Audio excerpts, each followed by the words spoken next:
সিলেট ওসমানীনগর উপজেলার গোয়ালাবাজারের এক সময়ের বিশিষ্ট ব্যবসায়ী মমতা স্ন্যাক্স বারের স্বত্বাধিকারী বাবু ইন্দ্রজিৎ চক্রবর্তী স্ট্রোক করে বর্তমানে অসুস্থ অবস্থায় দিন যাপন করছেন।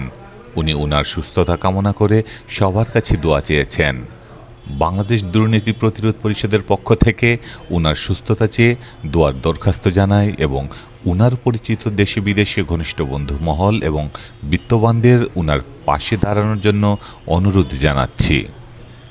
প্রিয় সিলেটবাসী, সবার কাছে আমার আদাব। আমি গোয়ালাবাজার মমতা স্ট্যান্ডের মালিক। সবাই কাজে কোনো ভুল ত্রুটি করলে ক্ষমা সুন্দর দৃষ্টিতে দেখবেন। আমি দীর্ঘদিন ধরে স্ট্রোকে আক্রান্ত, আমার জন্য সবাই দোয়া করবেন। আমরা তোমার হেল্প করার চেষ্টা করবো। তোমার তো চাহিদা বুঝলাম তুমি কিন্তু আমি তো সময় উঠাম পারি চিন্তাভাবনা আর তুমি মাথা মাথায় দো আর ইনশাল্লাহ বুঝছই চিন্তা করি না চিন্তা